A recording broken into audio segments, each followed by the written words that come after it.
Ya tengo en la línea telefónica y lo agradezco muchísimo, como cada sábado, a Arturo Magaña Duplancher, director de Globalítica, internacionalista. Mi querido Arturo, qué gusto saludarte. ¿Cómo estás? El gusto es mío, Jesús. Buen día, muy bien. ¿Ustedes qué tal? Bien, también, pues aquí oye, qué movidito. Te vas una semana y cómo se mueve el mundo, oye. Increíble, ¿verdad? No me esperaron. Ya El he mundo, regresado, descansadito. espera, el mundo y Nuevo León, ¿no? Sí, hombre, el mundo y Nuevo León, ya ves que me estaba dando risa un tuit que vi en la mañana, lo comentaba Sí, ahorita al aire, sí. de un cable de esos de la electricidad y unos tenis fosfo colgados ahí, dice alguien colgó los tenis, ¿no? Más menos. Sí, y bueno, y Nuevo León con esta broncota, con los dos gobernadores, un gobernador que dice que reasume algo a lo que nunca renunció, o sea, hasta para eso, en fin, y el Sí, gobernador que puso el Congreso de Nuevo León. Entonces, a ver cómo se claro. deshace ese entuerto ahora. Sí, sí, sí. A ver, pero a nosotros nos ocupa, y en buena medida, Henry Alfred Kissinger. Nació en mayo 27 de 1923 y falleció ahora el pasado 29 de noviembre. Henry Alfred Kissinger, un político de origen judeo-alemán, corrígeme si estoy mal. ¿Quién No, fue es correcto. Henry Kissinger, Arturo? Pues es probablemente la persona más influyente en la configuración de la política internacional de Estados Unidos durante varias décadas. Yo diría desde los años 60 y hasta entrados los 90, si no es que también hay ecos de su influencia después. Fue secretario de Estado de dos presidentes, primero de Gerald Ford y luego de Richard Nixon, y también fue un muy influyente asesor de seguridad nacional, Correcto. que es un cargo muy importante dentro de la Casa Blanca de estos dos presidentes. Su legado es altamente controversial. Fue un hombre que llevó las ideas que trabajó en la academia, porque pues era un profesor muy notable de la Universidad de Harvard y de la Universidad de Georgetown, de la que después fue su rector. Llevó una serie de ideas sobre relaciones internacionales y sobre el papel de Estados Unidos en el mundo a la práctica, con resultados pues no siempre los que él esperaba, pero la verdad es que es uno de estos personajes que sin los cuales no se entiende el siglo XX visto desde Estados Unidos. Coincido. O el siglo XX visto desde las grandes potencias. De entrada, yo creo que hay que decir que obtuvo el Premio Nobel de la Paz en 1973, gracias a sus esfuerzos relacionados con un alto al fuego en Vietnam.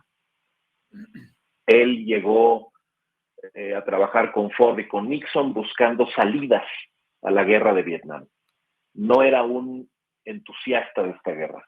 Sentía que Estados Unidos perdía más participando en ella que no participando. Y sin embargo, muchas cosas le salieron mal. En el ánimo de terminar con la guerra, pues fue la mente estratégica detrás de un bombardeo verdaderamente criminal, en parte porque fue un bombardeo secreto o que intentaba mantenerse en secreto, a Camboya, donde muchos de los militantes del norte vietnamita pues estaba resguardando.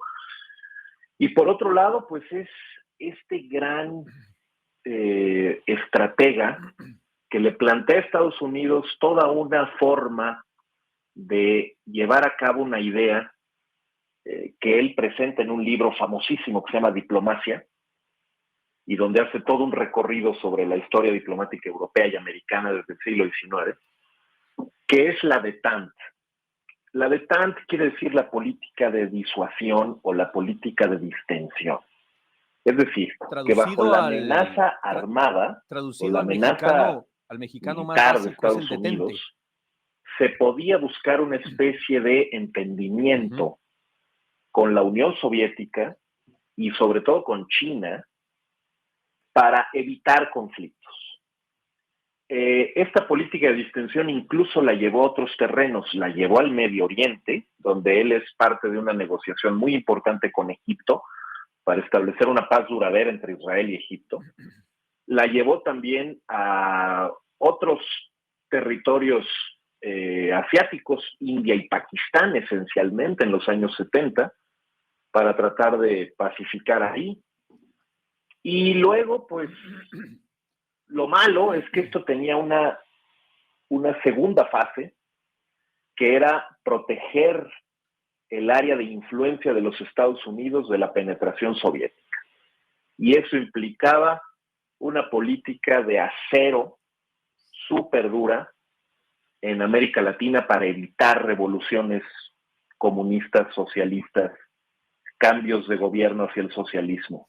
Y entonces él es realmente el autor intelectual de el respaldo de los Estados Unidos a golpes de Estado que se dan en América Latina y que no solo terminan con el comunismo, sino también con la democracia, que es el caso de Argentina, que es el caso de Chile con Pinochet, que es el caso en cierta medida también de Colombia, bajo la Operación Cóndor, y toda clase de coordinación de operaciones entre las cúpulas de los regímenes dictatoriales de Corea de América Latina, el Cono Sur en los años 70 y 80, está ahí también Paraguay, está Brasil, está Uruguay, está Bolivia. Por lo tanto, pues es altamente controversial por esto, porque por un lado sí tenía, digamos, la intención de evitar, por ejemplo, la guerra nuclear, y a eso le dedicó muchísimo trabajo, tanto académico como político y diplomático. Y eso tenía que ver con apaciguar a la Unión Soviética y también con buscar medios de entendimiento con China. Es quien le propone a Nixon restablecer relaciones diplomáticas con China en los años 70, lo cual termina siendo muy exitoso.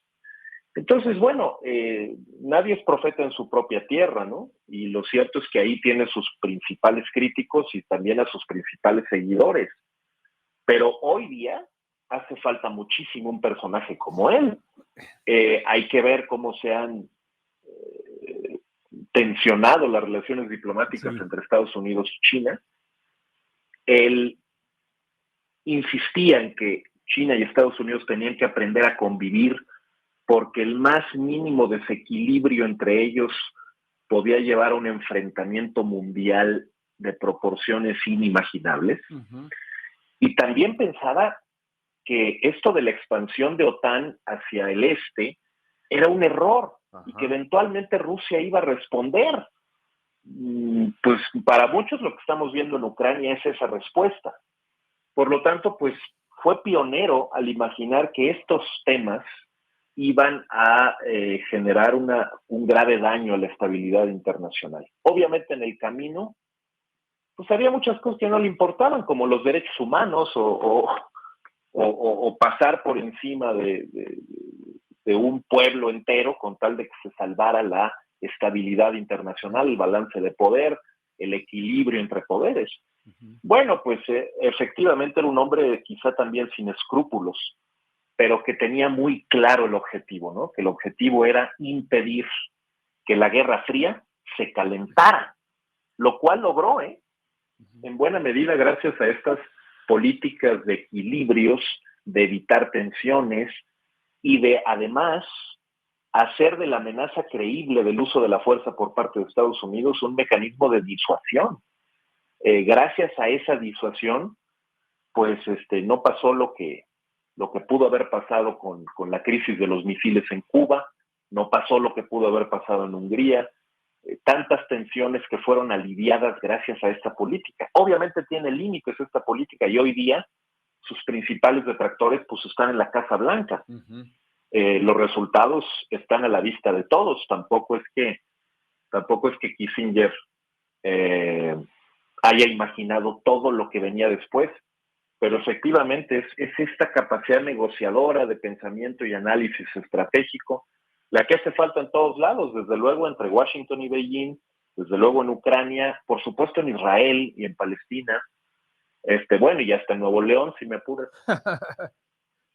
Oye, qué cómodo fuera Biden a la reelección con un Kissinger atendiendo su tema internacional, ¿no?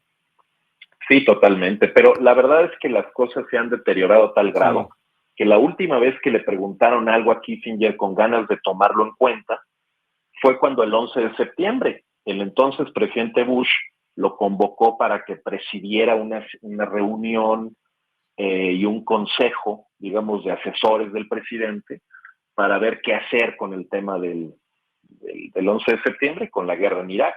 Uh-huh. Seguramente sus recomendaciones no le gustaron al presidente, porque poco tiempo después lo despidió. Y es eso, ¿no? Es decir, la capacidad de tomar decisiones duras, Uh-huh. fuertes, Sí, con implicaciones duraderas que no son sencillas de tomar ni de claro. comunicar, pero que a la postre tienen que rendir frutos no solo políticos o electorales, sino frutos para la estabilidad, la hegemonía de la potencia, para el equilibrio de fuerzas en el contexto internacional y para evitar conflictos mayores. Arturo, Es el realismo en las Arturo, relaciones nos internacionales, alcanza el ¿no? corte de la media hora. ¿Nos puedes aguantar un momentito para Con regresar mucho y pegarle gusto. una revisadita también un poco a Argentina? Estamos a 8 días de que Lucas Magnífico. Milei asuma la enorme responsabilidad que tiene ese país también. Estoy Sí, conversando señor. con Arturo Magaña Duplancher, director de Globalítica. Vamos a una pausa y regresamos en un par de minutitos. No se vaya, ya volvemos. Bueno, Sí, ya señor. en 8 días, prácticamente en 8 días, Javier Milei, este personaje de pelo desparpajado, asume Uh-huh. las riendas de Argentina. Ya han estado saliendo nombres. Esta semana ya salió el nombre de Patricia Bullrich, que iría a la cartera de seguridad. ¿Con quién? Bueno, Sí. se aventó sus buenos tiros Milei antes de las PASO, antes de las primeras elecciones, de las primarias argentinas. Luego está también el nombre de Luis Caputo, que es el que Uh-huh. iría como ministro de Economía.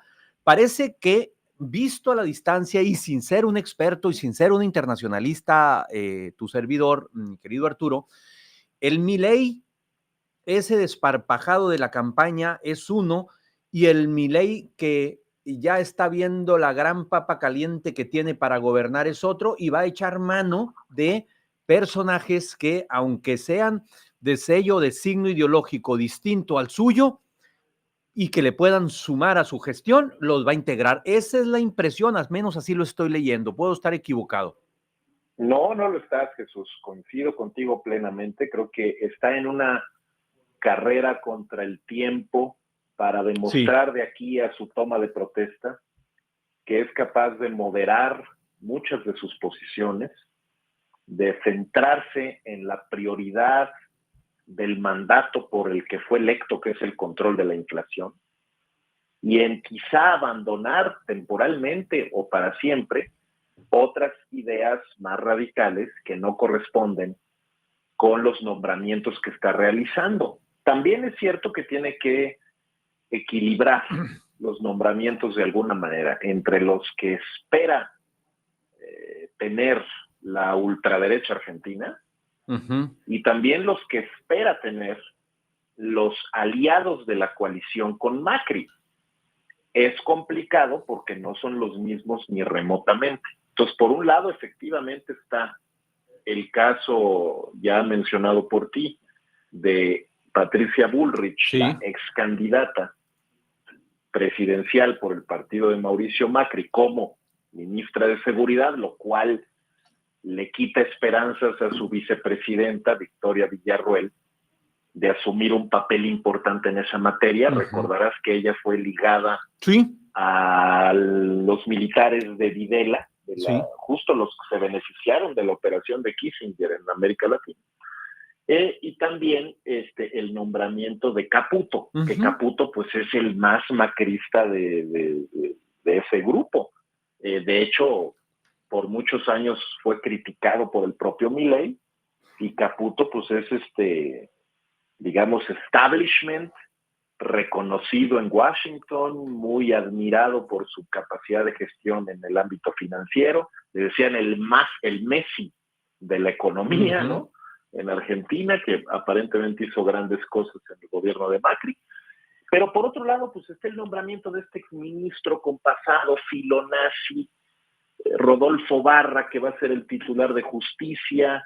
Sigue insistiendo Macri en temas que prenden a ese electorado, pero es verdad que también se dan señales de que se va al centro la cosa, ¿no? Porque Sí, ya la derecha ya es insostenible así es. previa a la toma de protesta. De ahí la declaración de la canciller, o quien va a ser la canciller, Mondino, de que no habrá ruptura de relaciones comerciales entre Argentina y Brasil, ni entre Argentina y China, porque son muy importantes esas relaciones, por más que por más que Milei haya despotricado contra eso. Pues va a estar muy interesante. Que Argentina no entra a los BRICS, que Ajá. Era pues la oferta, ¿no? de Alberto Fernández, quien ya está listo haciendo maletas para irse a vivir a España. Sí, yo creo que más de 4 van a salir. Oye, Arturo, pues va a estar muy interesante. Dentro de 8 días, pues vamos a estar en la víspera, vamos a ver cómo se sigue reconfigurando el gabinete de Macri, y va a ser un gustazo que nos puedas acompañar para comentar el tema. Aquí lo analizamos con mucho gusto. Te agradezco mucho, como siempre. ¿Dónde te leemos? ¿Dónde te seguimos, mi estimado Arturo? Nada que agradecer, como todos los sábados, o los que puedo más bien, @Duplancher, @Globalítica, con muchísimo gusto. Te mando un abrazo y nos escuchamos dentro de 8 días. Gracias, Jesús, un abrazo. Gracias, Arturo, un abrazo. Bueno.